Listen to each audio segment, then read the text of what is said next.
Bonsoir et bienvenue dans Afro Droit, votre émission hebdomadaire réalisée en partenariat avec le cabinet d'avocats Kimia. Ce soir, notre invité est Bala Cissé, docteur en droit constitutionnel. Avec lui, nous allons aborder une question cruciale, une question d'actualité aujourd'hui en Afrique de l'Ouest particulièrement, la question de l'avenir de la Constitution dans cette partie de l'Afrique.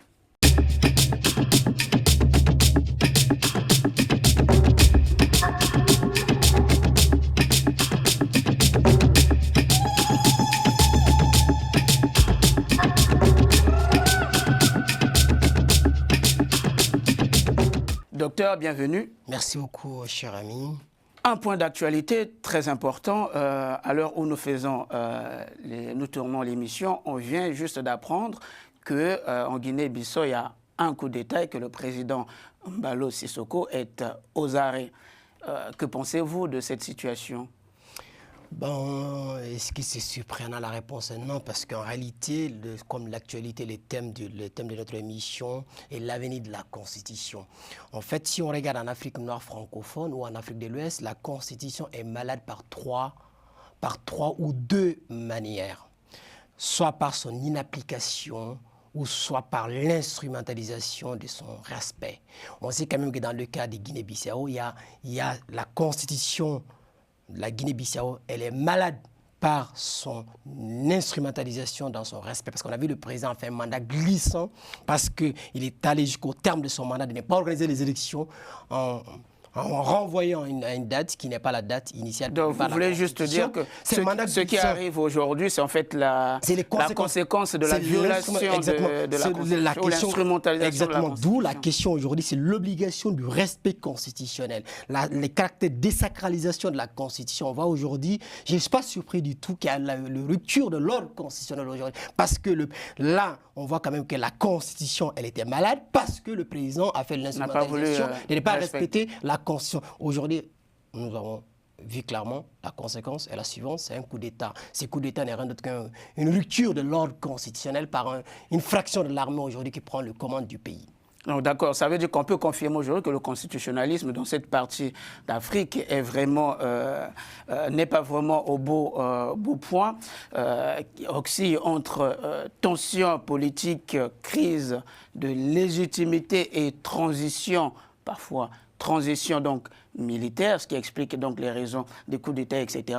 Et généralement, pendant les transitions, il y a parfois des questions, des accords politiques. Vous avez écrit, vous avez fait des publications sur les accords politiques. Est-ce que aujourd'hui, on peut vraiment conclure que ces accords politiques, parfois, viennent aussi fragiliser la Constitution, ou sont-ils parfois nécessaires pour éviter une rupture institutionnelle? Ça dépend, les accords politiques des sorties des crises ou les accords politiques aussi. Les accords, il y a deux lectures pour les accords politiques. En réalité, si on regarde clairement en Afrique noire francophone, on prend le cas du Mali par exemple. Il y a eu l'accord de gouvernance en 2019 sous le régime du fait IBK qui a abouti à une sorte de gouvernement d'union nationale, le gouvernement d'ouverture, que les opposants sont rentrés dans le gouvernement, qui n'a pas pu empêcher un coup d'État, l'insurrection qui avait commencé au Mali, parce qu'on a vu, il y a eu les manifestations, l'armée a parachevé la lutte. Donc on a connu au Mali une sorte de révolution militaro-civile. Donc on voit clairement quand même que l'accord politique de gouvernance à l'époque n'a pas pu permettre. C'était l'accord politique de sortie de crise. Les accords politiques ne garantissent pas la stabilité. C'est une sorte de béquille constitutionnelle. Ça permet de compléter la Constitution un peu transitoire. Qui est paraconstitutionnel à côté de la Constitution, mais qui ne règle pas tout. C'est un accord politique qui permet d'apaiser les climats politiques. Bon, d'où l'article qui vous fait référence dans ses écrits, j'étais clair, l'accord politique est un instrument de fragilisation temporaire de la Constitution pour permettre à l'unité nationale ou pour permettre aussi d'avoir la paix politico-sociale. Donc on voit clairement quand même que ce n'est pas si mauvais, mais c'est un mal nécessaire. C'est un mal nécessaire. Très bien, c'est ce qu'on va retenir. Maître, on va vraiment entrer dans le fond de notre thème d'aujourd'hui.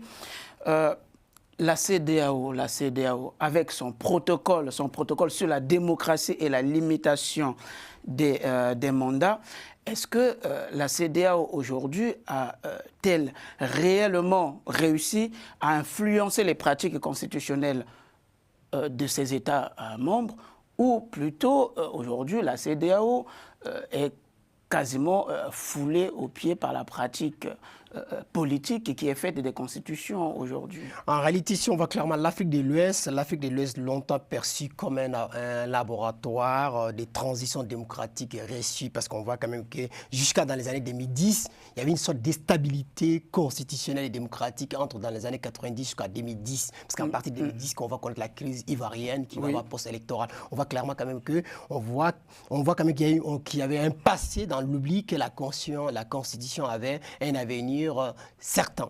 Mais on voit quand même clairement, à partir des années 2010, la CEDEAO est en face parce que le protocole que tu feras référence n'est rien d'autre que le protocole qui est de 2009. Donc on voit clairement quand même que ces protocoles de bonne gouvernance sur les élections, on voit quand même que certains présidents, d'où on voit quand même la constitution en Afrique de l'Ouest est malade, soit par du fait des acteurs politiques, soit par l'inapplication qu'on n'est pas là pour appliquer la constitution, soit l'instrumentalisation qui est le troisième mandat. Parce que les problèmes qu'on reproche à la CEDEAO aujourd'hui n'est rien d'autre que la CEDEAO est aperçue comme étant un club de chefs d'État, parce qu'en réalité, entre eux, quand il y a un coup d'État, les autres font des bisous pour soutenir. Mais on voit clairement aujourd'hui ce qu'il faut retenir quand même dans ces pays, quand même, que la CEDEAO n'arrive pas à mettre fin au cycle des coups d'État, parce qu'en réalité, la CEDEAO n'a pas, même les constitutions... Il n'a pas assez de légitimité. Il n'a pas la légitimité parce aux yeux de parce ses que s'il y a membres, des crises politiques internes, la CEDEAO ne peut pas intervenir. On voit clairement quand même que les limites des constitutions, tout comme les limites de la CEDEAO, c'est du fait que les crises sociopolitiques ne peuvent pas être gérées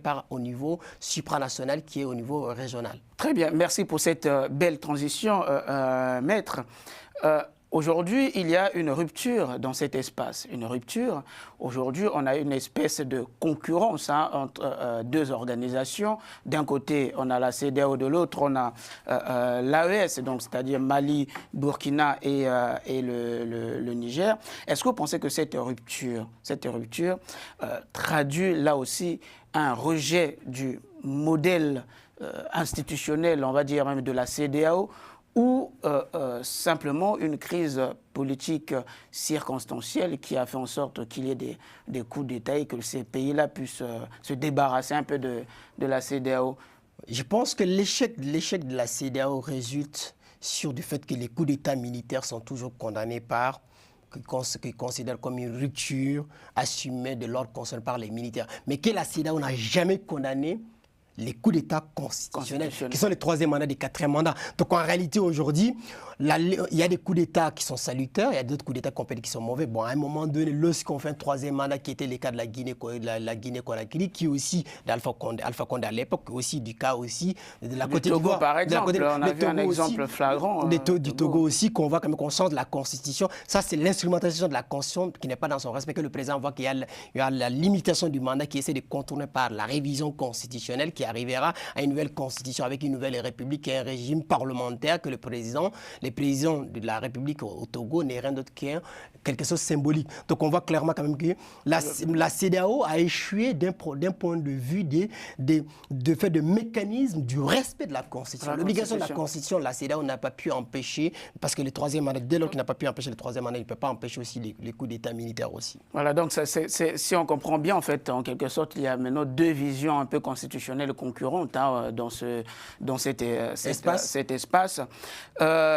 Maître, oui, ce que vous avez dit, vous avez peut-être totalement raison, mais certains se posent des questions qui sont tout de même aussi des questions assez légitimes. Aujourd'hui, les constitutions actuelles ou certaines constitutions que nous avons héritées de l'époque coloniale, là, une question se pose tout simplement.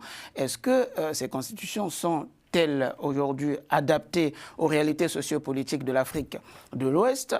Ou est-ce que vous n'y voyez pas dans la modification, la révision de ces constitutions, une nécessité de pouvoir accompagner des transformations institutionnelles aujourd'hui?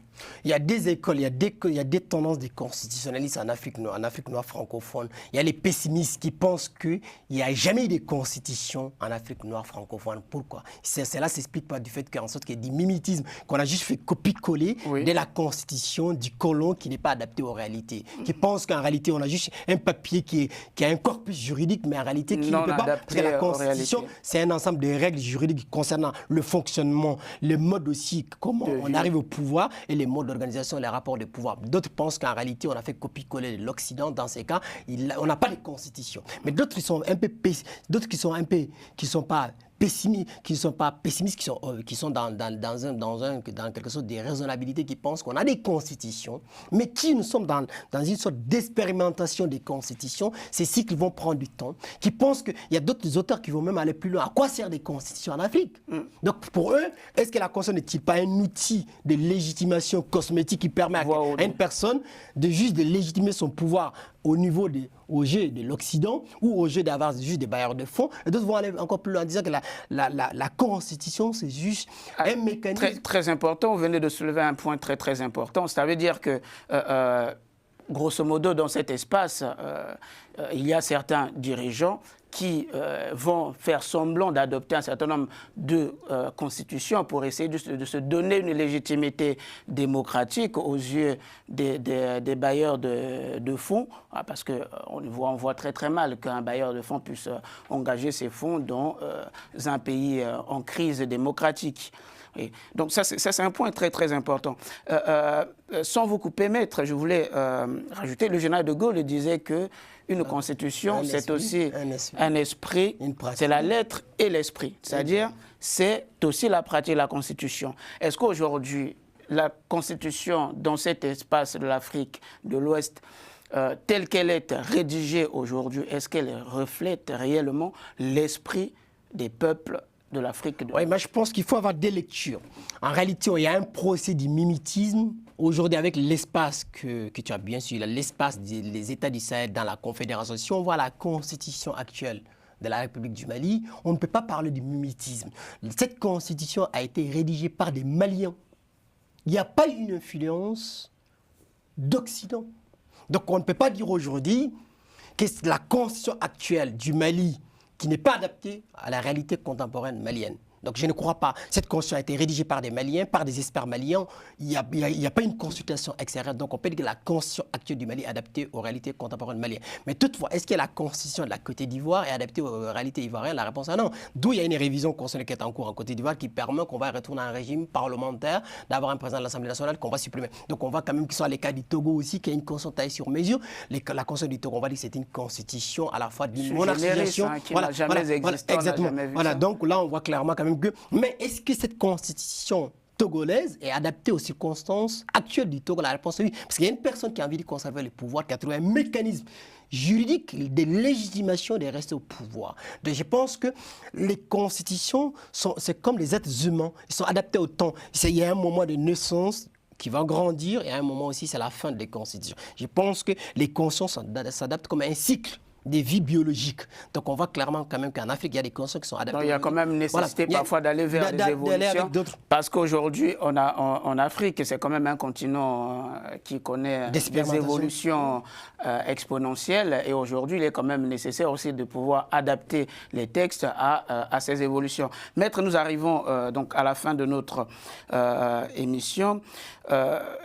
Bon, je vous appelle maître, vous avez plusieurs casquettes, vous êtes à la fois docteur en droit constitutionnel, enseignant d'université, avocat aussi. Aujourd'hui, est-ce que faut-il retravailler les constitutions ou simplement renforcer leur respect pour que l'Afrique de l'Ouest retrouve stabilité et légitimité politique? Oui, c'est une question qui est centrale, mais aujourd'hui, est-ce que la question de la respectabilité d'une constitution dépend du comportement des acteurs politiques? Peu importe, on peut rédiger une constitution à l'américaine, parce que les États-Unis d'Amérique ont une constitution depuis 1700, mais qui reste toujours la constitution? Est-ce qu'il faut-il respecter? La question, le respect ou le degré de respectabilité d'une constitution dépend du comportement des acteurs politiques et des acteurs... L'application qui est faite de la constitution, tout simplement, le respect de la lettre. Comme on disait aux États-Unis, la constitution ou la loi, c'est ce que les juges disent. Donc, et si les acteurs politiques n'appliquent pas la règle du droit qui est la Constitution, qui est l'acte fondamental, la norme fondamentale. C'est la même manière si les juridictions constitutionnelles, les juges constitutionnels ne jouent pas son rôle et la société civile ne joue pas son rôle. On va clairement... C'est une question des acteurs, hein, une question aussi de comportement. Donc je ne pense pas que l'écriture seulement... Il y a des bons... on peut dire aussi la Constitution du Mali de 2023 est une belle constitution. La Constitution du Togo aussi, on peut dire que c'est une belle constitution. Toutes les constitutions, il n'y a pas... La question n'est pas... C'est la question, c'est le respect des textes qui pose problème en Afrique noire. Très bien, maître.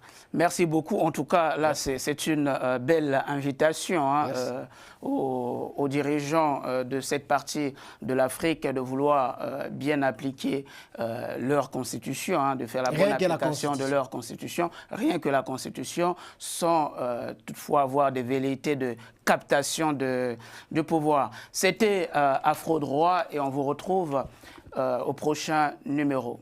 Merci.